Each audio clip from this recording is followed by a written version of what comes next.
We're here with a special edition of the Drivers Project, previewing one of my personal favorite races on the calendar. I pretty much try to always make sure that I get down to Skagit for the Dirt Cup, and we're here with Sam, who's won the Dirt Cup twice, and we're here with Justin Youngquist, who just picked up his first 410 feature win at Skagit 2 weeks ago, I believe, and Blake Anderson, who pretty much is one of the main people that's in charge of putting on the show at Skagit right now. How you doing, fellas? Good. Doing good.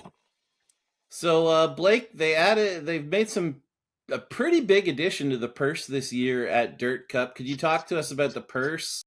What's new for this year and kind of the events that are going to be surrounding Dirt Cup this year? Yeah, it's certainly going to be, I think, probably the biggest dirt cup ever. The purse for the whole week is with lap money's $370,000. The winner share, I think, took the big headlines, jumping from $62,000 up to a guaranteed winner share of $100,000, $26.26.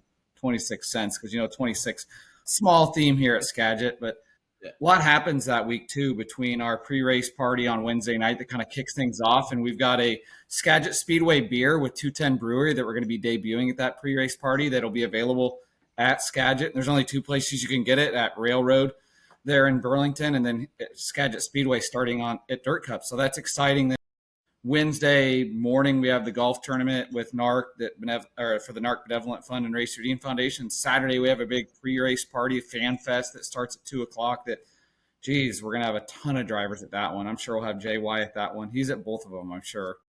I'll be at the golf tournament. I'm not playing golf. I'll be there, Yes. but we'll have the car at the party. The party's always that's grown a lot because there for a while, man, we used to have like preseason party, all this stuff, and it kind of went away for a while. And no, there'll be probably 10 or 12 cars just sitting in the parking lot at least, and a bunch of people, cornhole. It's a really good time. Yeah, I've been the last 2 years and I loved it. Hmm. Uh, Now, every year, Sam and I usually play in a Smiley's golf tournament in Texas, and we usually find out who the good racer golfers are up in Texas. Who are the good Washington golfers? This is the first year I've played in it. Usually the last 2 years, I mean, the last year I was tied up doing stuff in the grandstands and couldn't get out. So I'm interested to see to find out who's good. Wasn't it Or Brock Lendley that won it last year? Brock Lemley and won his team? last year. Yeah. So, Sam, you and I have been coming to Skagit pretty much since 2007 on and off. When you and I first came to Skagit, we used to suck there. And then you ended up picking up your first outlaw win there, which is probably the last place on earth you thought you'd ever do that at, and ended up winning 2 Dirt Cups. Could you talk us through your Dirt Cup wins? The years that we won Dirt Cup, I mean, our car was just phenomenal. It was really dominant race car. Kind of honestly, we unloaded that way and stayed that fast all night long.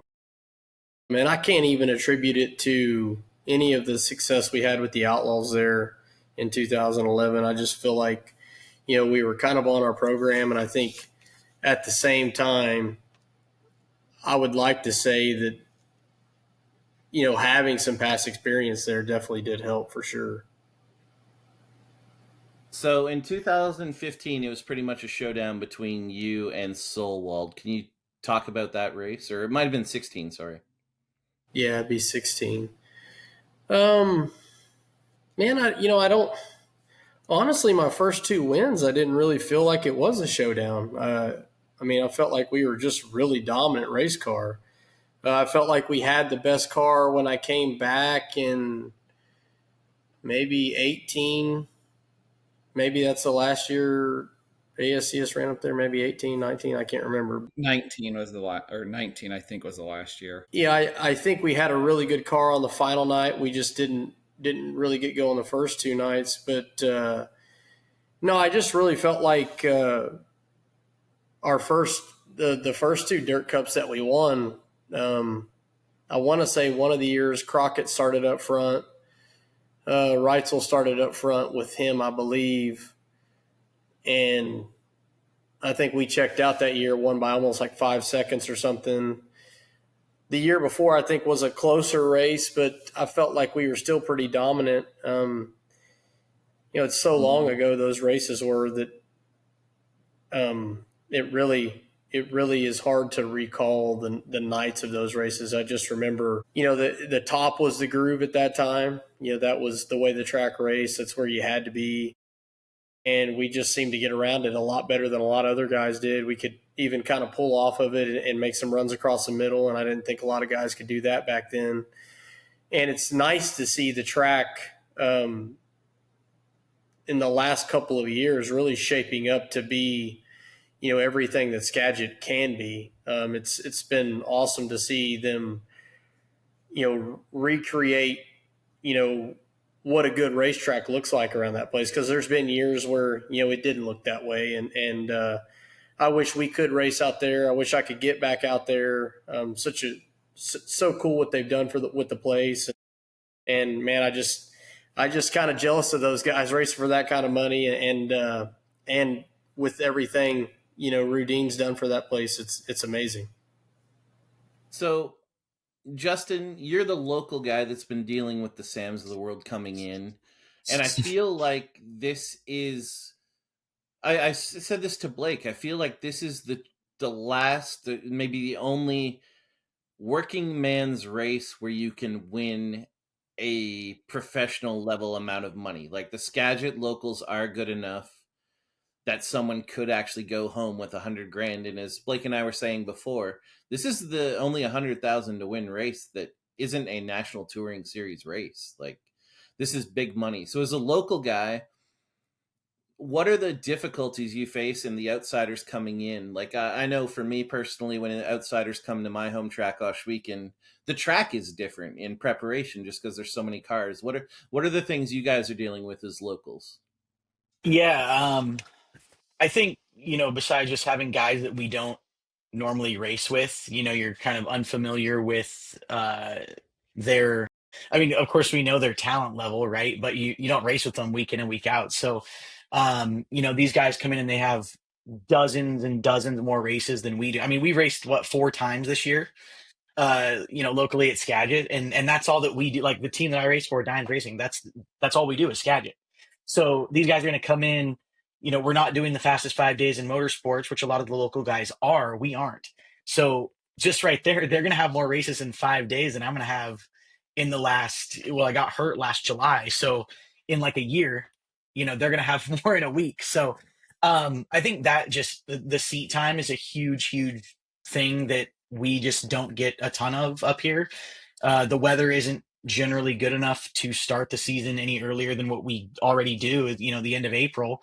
And they don't run every class every single week. And so that's probably the biggest thing that we kind of, have a challenge against ourselves, is just not having the seat time. But I mean, you see guys, Robbie Price, Jesse Schlotfeld, Colby Thornhill, Trey, like those guys, they go and run, Arizona and California as they can. But, some of these guys coming in have a lot more races than we do under their belt when they come up to do it. So, I mean, kind of like Sam said, though, it's like, man, I wish I had those laps at Skagit, because I feel like, and Sam can talk about this a lot better than I can, but Skagit's kind of unique in the way, like the shape of it, the way it races. It's not like a lot of other tracks. And so, maybe only having those few races in the season, maybe it is something that helps us, because we're just used to Skagit and the way it kind of goes. But you talked about the track being different. I think we do see that a lot too, is that we don't ever get the number of 410s that we'll have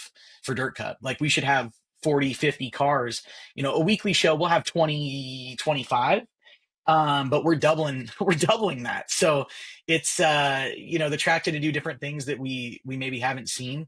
But I mean, we're all on the same track, so you got to go and run it. But it's I don't know, Sam, what do you feel like Skagit is like being unique in that way? I know Jamie Barnes, he used to call all of us Skagit donkeys. So I like, you get like in this groove of Skagit just races a certain way. You don't get that experience other tracks. I don't know what your thoughts are. Yeah, and it's true. I know the first time that I came there, I think it was like I want to say it was the sheetrock in the track era. So back then, we would come in there and, normally you think West Coast, you think rough, heavy, gripped up, and we went there and it was so shocking to me because you would unload, and yeah, one of the nights you could have rough heavy, cowboy up, and then the next night it's so dusty you couldn't even see the car in front of you. So like I would say what really is unique about Skagit is the so many different track scenarios that you could face in one weekend. I would say the place changes so much. I think on a weekly show, you guys probably don't get to see that a lot. I mean, I'm sure one night you might get a slicker night and one night you might get a heavier night, but I think in a weekend like Dirt Cup coming up, it's like, one night you might get something that starts off pretty fast, clipping off some good lap times, and then feature time, it can get wide right up by the wall and hugging the bottom too.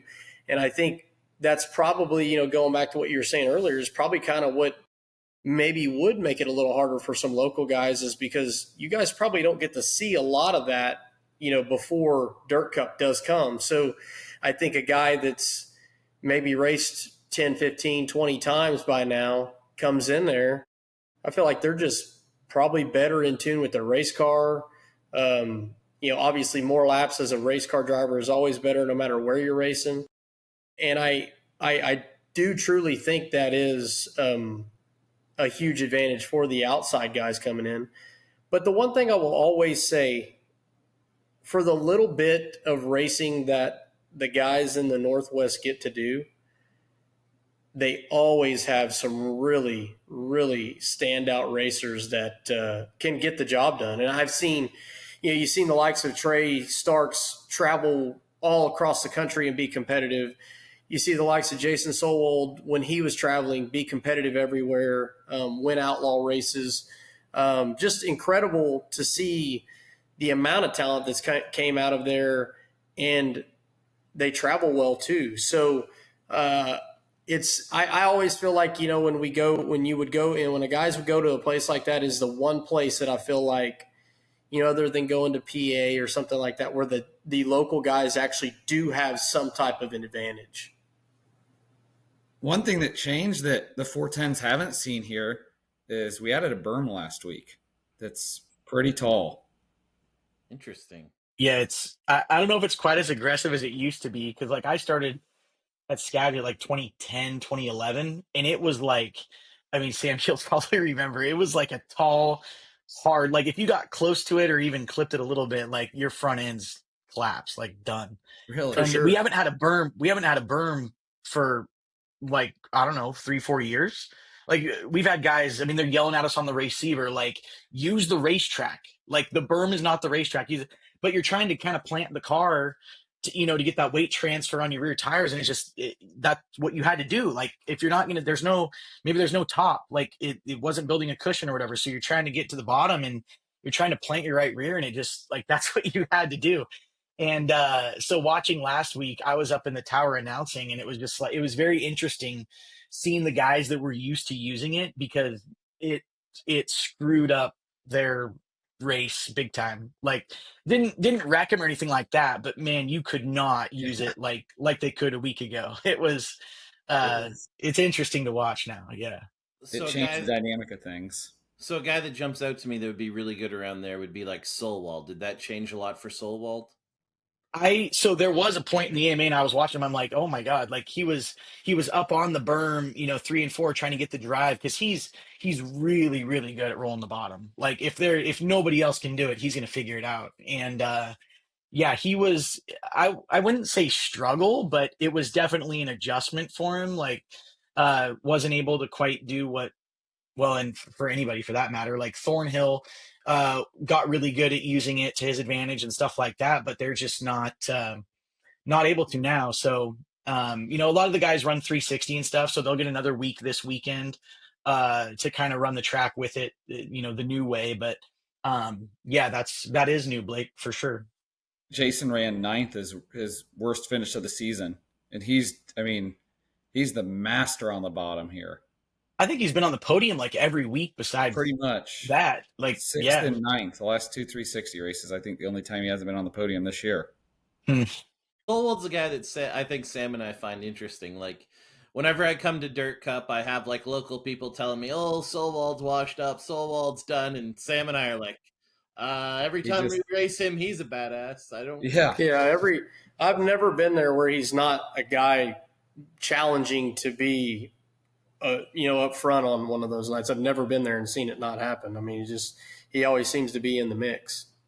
that blue 18 is there pretty much. I mean, every race this year, he's been in the mix up And on the the other, podium, but and twice.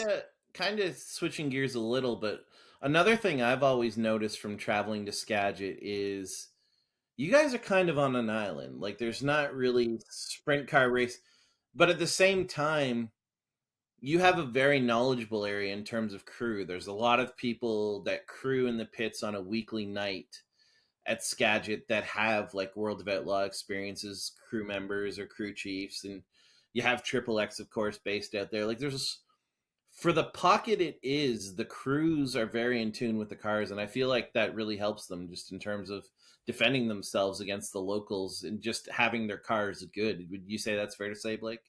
Absolutely. I mean, that's what I tell my buddies back home in Iowa is it's a little bit different than Knoxville. Like we can't afford to. On Saturday night, we had a big sportsman sprint crash that JY probably 6 or 8 of them There were involved. like 6, yeah. Like we can't afford to have that in the 360s and 410s because we have that and then we lose a third of our weekly cars. I mean, if we lose 5 cars, that's 25% of our 360 field, or a little bit more. We're averaging about 18, 19 410s, but we're building. But yeah, we're just so far from anything else. And the 360s, I mean, basically on the West Coast, the sprint car scene in Oregon is fair to say it's probably on life support outside of the Race Saver Sportsman Sprint. Like the 360s, there's only a couple 360 races down there a year now, and the Well, car are going Cottage Grove 14. had a race earlier this year, and they had what, like, I think 8 or 9 of the cars were Yeah, Skagit cars that went down. There were like, what, 12 cars? I think there was 11 cars and 8 or 9 of them were ours. Yeah. So Wow. there's just not a lot of places to go. I mean, these guys, yeah, you can go spend the money, but you have one, maybe 2 options. It's Skagit. I think Grace Harbor runs a 360 class every so often, but I mean, they'll get 5 cars. I Yeah, mean, if we're running, they're hurting. It stinks, but we're so far from everyone. I mean, you think California? I think a lot of people have this picture California being closer than what it is, and it's 16 hours down there, and that's like asking a Knoxville car, why aren't you guys pulling cars from Central Pennsylvania? Well, it's 16 hours away. Well, that's the same distance for our guys to get down to Chico. So I started going through this entry list, and the first guy that jumps out to me, and I think this is the main storyline. Uh, I called Sam 2 years ago when I went to Dirt Cup and was blown away by how good Trey Starks' car was. And then I think Sam was blown away by Trey Starks' car when High Limit came to town. I think Sam got to see it live there, and Justin, you have to deal with it every week. Sam, do you think this is the year that Trey Starks finally gets it done at Dirt Cup? To me, that's the number one storyline. I don't think he's as fast this year, to be honest. I mean, I think he's the best car up there. There's no questioning that. I just don't think he's as fast this year as he has been. And honestly, seeing the ass whooping that Justin Sanders is putting on everybody in California, and he's already had success at Skagit. I mean, I think Sanders would be the guy that I pick right now. I don't doubt Trey Starks could easily pull the whole thing off and win. I don't doubt it at all. But I just don't think he's been as dominant this year. It seems to me. I think I remember that he's probably. I don't know. It seemed like last year he won almost. It seemed like he was winning every race at Skagit last year, and then this year he's just not. He's up front. He just hasn't won. I mean, what has he won? 2 of them? Has he won 2 of them? Maybe. I don't know. 2 410s. I think he won 2 of the Yep, 14 he's won races. 2. Yeah. He's Yeah, first, that's what first, fifth, and second. Yeah. So like I say, I feel like last year, man, if I had, I really underestimated him coming into the high limit shows last year, and he really, I feel like he got robbed. But this year, I don't feel like I'm underestimating him. I just don't think they're as fast as they were last year. I think they're still, if there's a car to pick from the Skagit area, I would say he's the guy. But man, I don't know. Sanders has been really fast, down in California, and whatever he's got going on, obviously he's clicking pretty good. And anytime those guys in California are doing that and dominating, you got to realize the guys that are racing every weekend. There's no slouches down there. So I know, like right now coming in, Sanders is the guy that I'm picking. I just right off top of head, I feel like he's a little bit above everybody right now. Not just California guys. I think they really have their stuff together. Justin, as a local guy, do you feel like Trey's as strong as ever and probably the favorite to defend locally? I'll answer the first. I kind of agree with Sam. Like I don't. He's not dominating like he did last year. Even the year before, and even last year, you see him get to Dirt Cup, and I think he wrecked two cars like the Three first two cars. nights. It was bad, and I don't know if that means that this year will be different, but I mean he's getting faster, I guess, if you can say that winning a couple 360 races and stuff is faster, but um, I agree. Like he's not as dominant. I mean, he's still fast. You're not going to deny that, but he's not dominating and running away with these races like he was. So I don't know if that's because Colin and John and Arnie and everybody are trying different stuff on his car or what they're doing. But it sure seems like. And even that being said, yes, I think he is probably the local guy that I would say would get it done if anybody's going to get it done. But um, I don't know. There's something not quite there this year that they've had in the past. Well, I have my own belief on that, and my own belief is they're about the same. My belief on that, like what blows me away, and I've told Sam this and I've said this on the pod, is there's not a surface or situation that I don't see his car roll around beautifully in. And I just think like a race like Skagit, where you have 3 nights where you have to keep being good, keep being good, keep being good, keep being good. When you're a guy that's good in every situation and your car's good in everything, I think that's going to play into his hands. And the other thing I think everyone's underestimating is how new 410s are to Skagit. And I think the local guys are just getting better at Skagit and making Trey's life more difficult. Do you think you could have won a 410? I don't know. This is a honest question. Justin, do you think you were good enough to win a 410 race 2 years ago? Do you think you had enough experience? Do you think you? No, no, like the first year, no, it was just getting the car under me and you like get the feeling. Cause yeah, like we hadn't had a true 410 class in what, probably 6 or 7 years. Uh, 15 to 2021, we didn't have 410s, but two but outlaw even races a year. let's say too, like 2011 to 2015, it was like an open class. Like Yeah. you had 360 guys winning 410 races, that just they were saying it was a 410 race. So, um, yeah, I think, and the track changed a lot too in that time. Like we had different clay that got brought up from like the Grays Harbor area that got put on the track. And so everybody kind of had to learn a new track and then different motors coming in. Um, so we all had to kind of adapt and learn, especially when the 410s came back and, Kevin took over the track. It's like, hey, we're doing this and it's going to be 410 racing, like legit. Um, no, I agree that everybody's kind of stepped up. Like Jesse Schlotfeld's gotten really fast as a local guy. Colby Thornhill, he's always there. They talk about Solwald and stuff like that. I mean, yes, the local guys have gotten faster. We were just talking about it last week. Is like everybody's kind of learned and gotten faster, and not that Trey hasn't, but he's he can adapt to almost anything. Like you're talking about, Daryl. Like he's just fast. Like he went to Elma and won the high limit race last year. Like he goes to Elma 2-3 times a year, and he went down there and showed him how it's done. So yeah, it's cool to see. But I think as a local guy, he's probably the guy that local fans are looking at to get it done. So the next thing, Blake, that jumps out at me on the entry list is James McFadden will be back in the Tarleton car, and to me that's pretty exciting. What are your thoughts on that?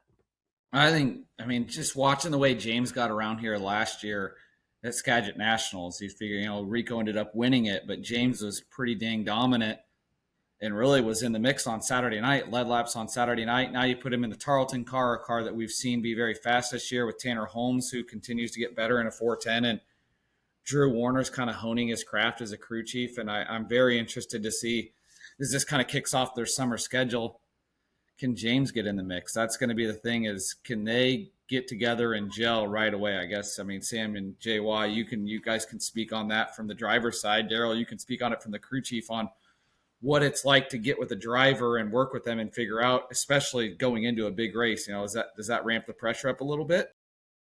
Sam, I think you you have a you and I talk about McFadden fairly. We've talked about him a fair amount. I think you definitely think he could get the job done there. Do you think it's realistic for him to get it done in the first week, though? For sure.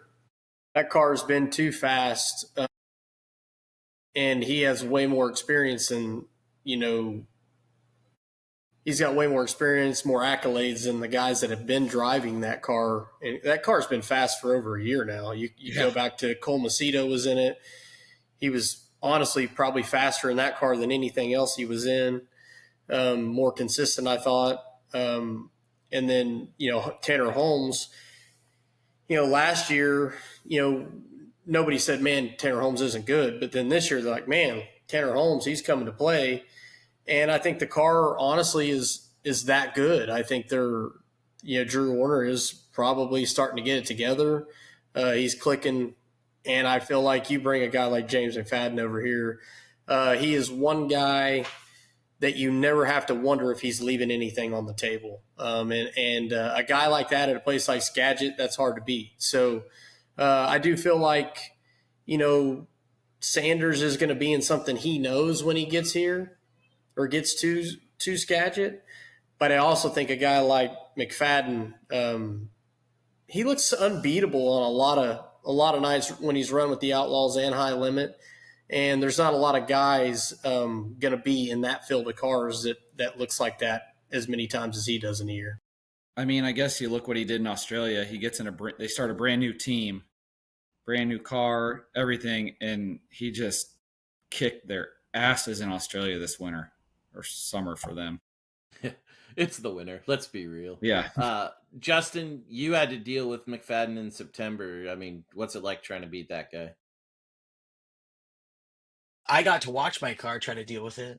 I was out in a neck brace. Oh, that's right. You were hurt. I will say, so watching High Limit at Skagit, it seems so much more intense than when the Outlaws were here. Like, even just during the heat races, I was like, holy gee, like these guys are going for it in a heat race. Like, and not to say that the Outlaws is slouch whatever, but the intensity seems so much higher last year watching it that I'm going like, oh geez, like I gotta get ready for this, when they come back here in September. Cause yeah, it's looking at McFadden specifically, like he's just almost built for a track like Skagit. Like he's right up on the fence, just running it like hard. Like Rico, like watching those guys, just like, oh my God, like if we could figure our cars out to get those to work like this on a weekly show. Like of course you talk about all the laps and stuff, like we can aspire to be that good, but it's I could see him doing very, very well, even though he hasn't been in the car or whatever. Um, he could get it done just as easily as Sanders or anybody. He's got the laps here. He's been here with the Outlaws. He's been here with the High Limit. It's not like it's a new place to him. So, no, I don't see it being an issue for him at all to get it done. We've talked about Sanders a bunch of times here. Usually, Dirt Cup is a story of the West Coast guys coming in. And if you look through the history books, the best West Coast guys tend to win this race quite a bit. Right now, Justin Sanders is hands down the fastest guy on the West Coast. Blake, what are your thoughts on Justin? And We saw him go berserk when he won 2 years ago for 62,000. Do you think he could win 100,000? And if he did, how big would that celebration be? I think that Sam hit the nail on the head. I mean, you look at what he's done in California. He did it again this weekend down at Chico, and on the open show on Friday, and then the NARC show the following night. I mean, he's on a tear right now. It feels like he's kind of on a whole nother level that everyone else isn't on. But man, as you guys know as well as anybody, at events like Dirt Cup, everything's got to go right every night, and it's a big invert on the qualifying nights of 16. So you got to be able to hit the right lanes at the right times too, and have some yellows fall your way to pick off some cars. Sam, you actually raced with Sanders for almost a year on the ASCS deal. The West Coast people know Sanders pretty well, but he's starting to race a little bit more nationally. What makes him so good at Skagit? Like, what about his driving style makes him, or car, helps him to excel so much at Skagit? It's mainly because I don't think Sanders has a weakness. I've seen him be as finesse as a lot of guys can be. I've seen him, hammer the curb, the typical California racer. Like, he can be all of that, and I think that's something that California gets out of a lot of really good racers. And that's why a lot of really good racers come out of California, is because, like, the surface is there. Everybody always sees when they're wet, hammer down and heavy. And that's what everybody likes to, that's how the racetracks are. Well, what a lot of people don't understand is, like, when those surfaces go away, they're like ice for a little bit before they do rubber. And I feel like those guys get to see the most amount of grip you can deal with in a race car, so they know how to handle that really, really well. And they also know how to handle not having anything to grab a hold of too. And I think there's a lot of places in the country that, like, you go to Pennsylvania, for example. Well, they're most big half miles. All the tracks are super hard. Very seldom do these guys get on rough, heavy racetracks. So they're at a huge disadvantage just because they race some of the same surface night after night after night if they go to travel. There are a handful of guys that can travel just fine, but most of them can't because they don't see a lot of different surfaces. Guys in California, man, they see everything. Like, it doesn't matter. They see everything. You can watch a guy race in California all year long, and they can show up at Knoxville and never have been there and make the Knoxville Nationals. And that has always told me so much about guys in California. So I think when they go to a place like Skagit, like I said, Skagit, I mean, you can get rough and heavy, you can get choppy, you can get that, and then you can get smooth, wide up on the fence, tight around the bottom. And I just think a guy like Sanders, he's good at everything. So there's not anything that he doesn't excel at, and I think that's what makes him so lethal at a place like that. Like, going into that race, Sanders and McFadden are the two guys I pick. I don't feel like there's anybody in their area code, to be honest. So Sam thinks that, but I think he's forgetting someone else that's on this entry list that you would expect, but you wouldn't think of off the top of your head, and that is Justin Peck in the Track Owners famous blue 26 car, and they've been starting to roll this year. Justin, what can we expect from Peck? Do you think he's shown the speed lately that he could take these guys? I think, yeah. Of course, they've shown the speed lately. I mean, they've gotten so much better from where they started the season, and you can talk about motors and everything else, but I think you can have the best motor or the worst motor in the pits. You got to have a car to go with it, and so I think they figured some stuff out. As a team, working better and having more races under their belt. So I don't. Is it going to take him a night or half a night or whatever to get used to the track?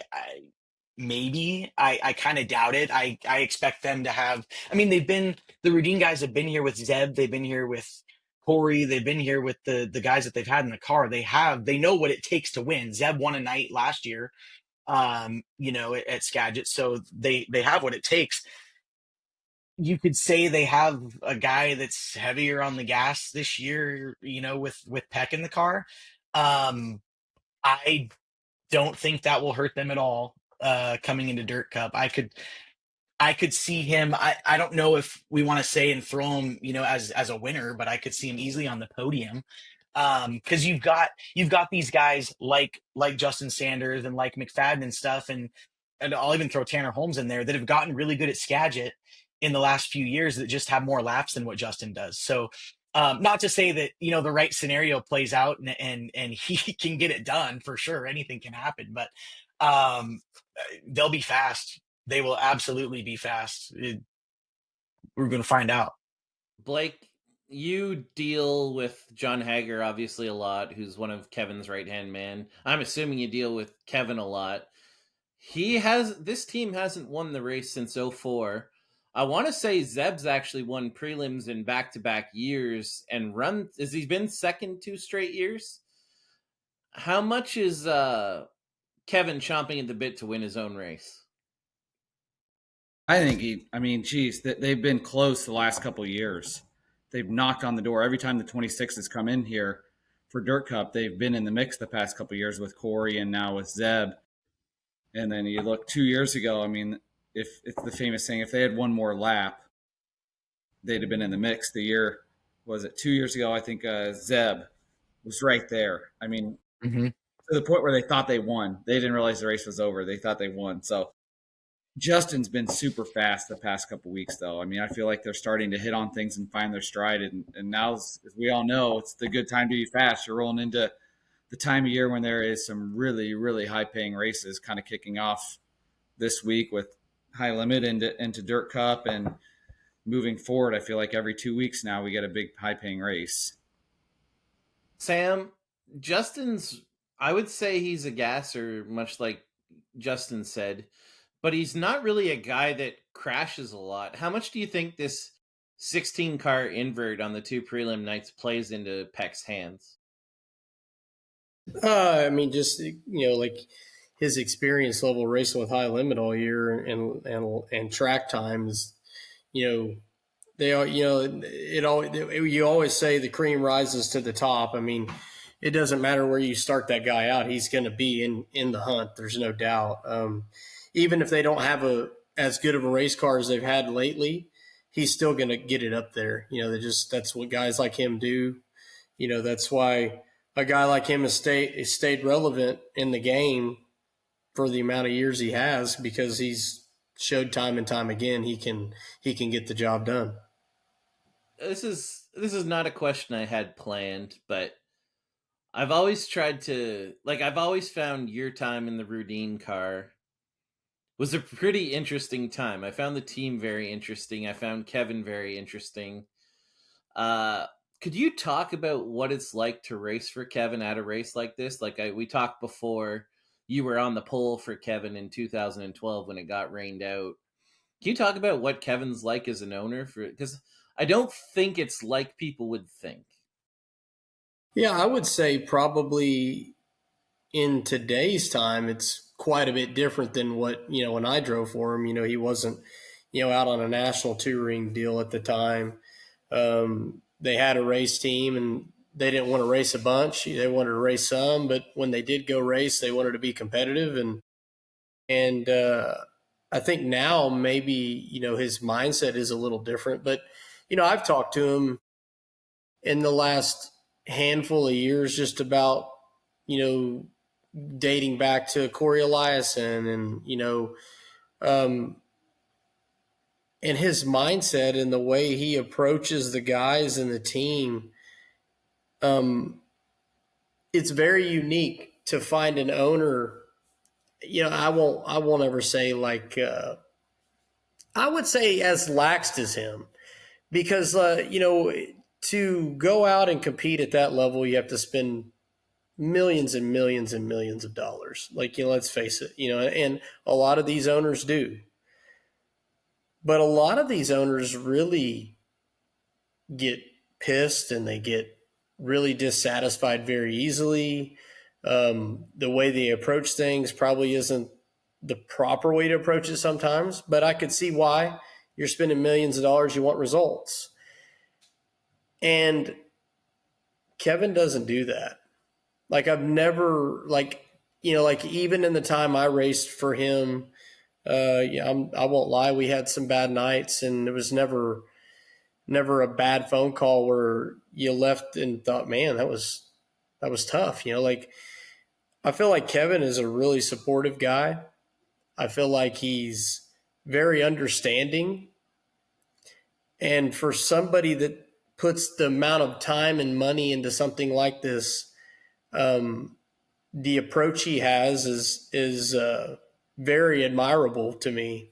I know, like if I was in his position and spending the amount of money he was spending to go out and race and say have a couple of years like they had where maybe it wasn't what they aspired to be, for him to handle it the way he's handled it, most of the time it's all right, wholesale changes. We're getting rid of everybody. We're doing this. We're doing that. And he's not that guy. Like he's very hard to find people like him. And I think honestly, a guy like him has everything to do with their success they're having right now. He's okay. They had Zeb in the car. They've had Corey in the car.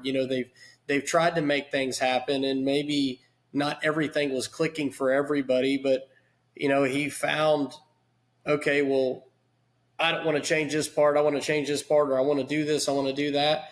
And I truly think like that speaks volumes to their success this year. I think, a guy like him, to have the guys he has behind him and to put them in that place, I feel like they have a lot of respect for him. And I feel like when your people have respect for you, they'll go out and perform for you. And I think that's what's going on right now.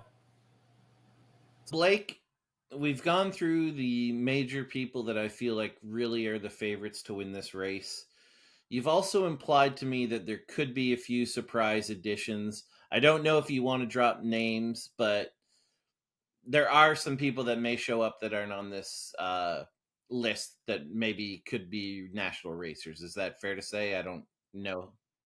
Absolutely. I've heard, a couple maybe named from California today too that haven't entered that maybe are piecing things together to come up, and then a couple high limit guys, and we've got a driver from the Midwest. I feel like it's kind of interesting to see, when guys start to see the list come out, does someone look at it and say, man, I think I can go out there and compete and maybe have a pretty good shot at $100,000, because as you mentioned earlier, it's kind of the working man's $100,000 to win race. There's not a national touring series tied to it. So does maybe one of these guys feel like they can quote unquote cherry pick a big premier race? Justin, before we get into our final winner predictions, I used to come to Skagit, and I started coming in 08, and I forget when I came to my first Dirt Cup. It might have been 11. But I always hear fans saying, man, it's not like it used to be. It's not like it used to be. And I think fans are unrealistic about that. I think they don't realize that the people they used to party with in 1994 are actually 70 now. Do you feel like Kevin and his team have brought this race back to about as much as possible to being as great as it used to be? Um, I think it's well on its way. To be honest with you, maybe 7, 6, 7, 8 years ago, it was almost like, yeah, like what are we doing? Before it was even an ASCS race, it was like, what are we going to do? Because of course the talk with fans here, and you see it on Facebook and social media. Oh, what's the car count? What's the car count? Who's going to be there? Who are the big names? Blah blah blah. And that seems to be what everybody cared about for so long. And then ASCS kind of, I guess, brought it back a little bit, but the hardcore fans were like, no, this is a 410 race. Like, we need to bring this to be a 410 race again. And so I think just that step alone made a huge difference for the excitement level, at least here, like in the Northwest. I think that made a huge, um, I'll say, improvement, I guess, to the eyes that are on it, and kind of the buzz, amongst people. Um, with the money, of course. I mean, you're going to draw people like Blake's talking about. You're going to draw those guys that are the big name people that everybody wants to come see.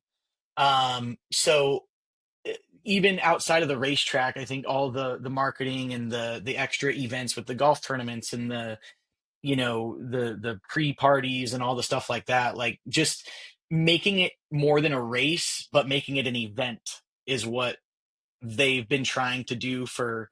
I mean, since they took it over, really, and not to say that Steve Beitler, when when he had the track and everything, wasn't doing that, but there's just, I think there's so much more hype around, obviously paying $100,000, but having 410s and, just all of the extra things that go along with it, the promoting and everything like that is, it's well on its way to being what it was. I mean, we'll see, the campgrounds will be completely packed, and there'll be people up all night long camping and partying and everything like that. And, so it's really cool to see, I mean, they've got a campground across the street from the track that, it'll just be completely full. And you got the flags and the banners and everybody out there. And it's really cool to see because, like I said, there were some years where it was like, oh, there's only, the parking lot's not full.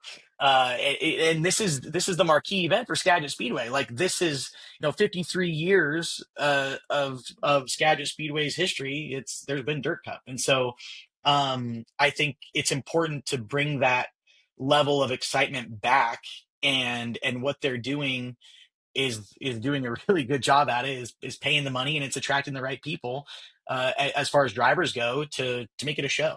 So I think it's well on its way to becoming, and kind of that snowball effect. Like it's not going to happen the first year even too, but um I you can't complain about what's being done. They're doing everything that they can in their power, and Kevin's willing to throw money at it, or get more people or the right marketing or whatever it is that he needs to do.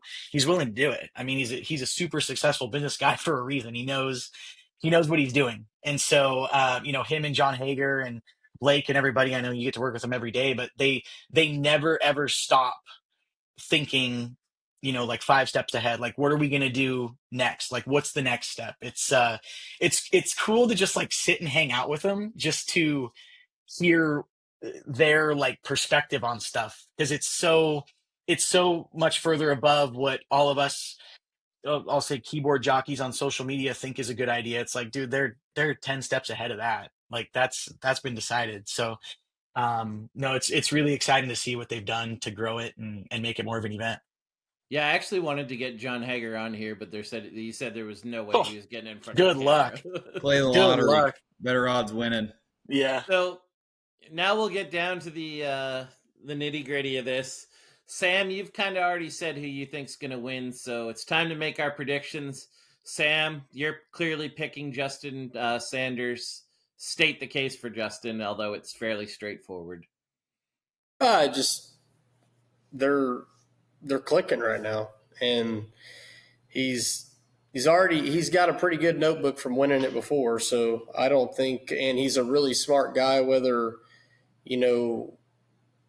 whether Wayne Pretty's with him again this time or not, I think a guy like Justin knows where they were. He's very in tune with his race car, and he probably knows everything they're doing right now to be as fast as they are right now. I think that's what a lot of people don't understand about him is he's such a hands-on guy that when they get fast, it's going to be hard to slow him down because he knows why they're fast every night. And when you have a guy like that, it's a very, very lethal combination. And, things go his way, doesn't get into some bad stuff on his prelim night. You definitely look for them to be a car to beat for sure. Blake, you might be a little bit biased on this, but who's your pick to win Dirt Cup? I mean, if I take the 26 out, Justin gets around here pretty good. He's been fast, but I feel like right now James McFadden is proving what he accomplished last year. He was in the top 10 all 3 nights here with High Limit, on the podium twice, and you put him in that Tarleton 21 that Sam talked about that's been fast no matter who's in it. I just think that's going to be a pretty potent combination. Justin, you can't say Sanders, you can't say McFadden. Who's your pick to win this race? I'll give it to the other guy we talked about. I'll give it to the local guy. I'll say Trey. I'll say Trey will get it done. I got to. Like, Imagine if a local wins. Oh, and we talked about him being so dominant, whatever, the last couple of years. I'll just say He hasn't been, so he will be at Dirt Cup. Like they had to come to our shop and rebuild cars the last couple of years with Dirt Cup. It's like, we're like 8 minutes from the track, but they couldn't go all the way back home to Puyallup. They're like, we need more time to build our stuff. So I'll take Trey. I'll take Trey. Colin, like I said, they never stop, like any of these guys, right? They never stop trying to do better and whatever else. But I'll take him as my local pick. Well, Starks was going to be my pick. I feel like I've stated the case that I think he's good in every situation. But if not, I'm going to go with the Rudine 26. The last few years, I don't think there's going to be any adaptation necessary. The last few years, the 26 has rolled off the trailer and been a rocket ship at Skagit. Zeb was damn close 2 years in a row. Like I say, I think he's won a prelim the last 2 years. I'm going to say if I don't have those guys, it's Peck who I'm taking. But I do want to add one question for Blake and Justin. And Sam, you can pick a guy if you want. I just feel like you're going to have a harder time with this. Blake, who's going to be a guy that surprises people this week? That's a tough one. I mean, I feel like you guys have already said the guy's name, in my opinion. Well, then why'd you ask him the question, Daryl, if you already have the answer for him? Because I think there's multiple answers, but there's He'll one argue. that jumps out to me. I don't think Okay. I'll go first. I don't think Typical deal. Daryl wants to ask you a question, but wants you to give you the answer to say. He knows the answer. Yeah. Okay. Everybody looks baffled. I want you guys to come up with other names, but my answer is Jesse Schlottfeld. That's the first name that came to my mind. And why didn't you guys say it? Well, so I'll say why. So High Limit last year, he was the guy who moved forward and passed some of the national guys that I was like I was standing in the middle with Matt Dines, my car owner, and we're like, dude, like Jesse is rolling, and he's been fat. I mean, he went down and won Douglas County earlier this year, and then won a 410 race at Skagit already, but. They know how to get the car around the track. Hunter Brady's, wrenching on the car and stuff this year with him, and he's fast. Yeah, I think Schlottfeld will surprise. Colby Thornhill, maybe if he can stay out of trouble. Colby is so fast. Like he'll put the car anywhere it needs to be. Anywhere it needs to be. Like he has no fear at all. But sometimes that gets him in trouble too. So if he can put a whole night together and keep his nose clean, I think he'll be good. But Slotfeld's the first name that came to my mind when you said that, Daryl, for sure. Blake, do you have anyone off the top of your head? I'm interested to see how Landon Brooks does in the Bates Hamilton car. That's a car that won a prelim a couple years ago with TK, and Landon was very fast here last year in his handful of starts at Skagit and the Wheatley car. Cox has been fast in it. Yeah, Justin Cox won an ARC race a year ago. I mean, I think Landon could certainly turn some heads. Sam, this, like I say, you aren't nearly as prepared for this. Is there a guy off the top of your head that you think might surprise people? I think Robbie Price, Robbie's always been pretty good there. And sometimes I don't think he gets enough credit, he's racing the national scene a little bit, here and there. But I feel like Robbie can put some stuff together. I just feel like, just like with anybody, you go to a race like that, you go out at the right time for time trials if the track's not falling off. And I feel like a guy that's going to surprise people, it has to work that way for them. They have to go out at the right time in time trials. They have to catch the heat race that is a little nicer for them, and like Blake said earlier, like say you start 16th in that field, when they invert, you got to pick the right lane. You can't have, the bottom lane plug you up. You can't have the, whatever line you go, it has to go at that time. And the other thing that I usually have seen at races like this, it seems like it all the time. Like every time I felt like I raced them, if you stay out of those few melees and you're one of the higher point guys, like you can really make a big impact. So I think Robbie Price is a guy that could do some damage for sure. Okay, so I think that's about everything we have. Blake, do you just kind of want to give people all the information for the race? Like we haven't said, all 3 nights are broadcast on Flow, and then could you take us through the other events around the race? Just one more Yeah, time. get your tickets. Get your tickets online. They're selling fast. SkagitSpeedway.com. If you get the 3-day ticket package, you get a reserve seat. So that's nice because Saturday, obviously, we're going to have a pretty full house. Ticket sales are pacing ahead of where they were last year, and we had a really, really good crowd. So I'm excited to see that. But it all starts on Wednesday with the Dirt Cup Charity Golf Tournament on Wednesday morning at Avalon Golf Links, just 5 minutes from the racetrack. And then 5 o'clock on Wednesday night, the pre-race party at Railroad in Burlington. Then we've got the the fan fest that's going to have a ton of drivers signing autographs on Saturday from 2 to 4, and the gates open at 5 every night. So it's going to be really fun. We've trying to, as Justin said, kind of create the event more. So, the racing's there, but how do you make it an event, not just a race? So that's really what we're focused on and really working hard to do. Okay, thanks very much for doing this, fellas, and hopefully it's a great Dirt Cup. Thank you. Thanks, guys.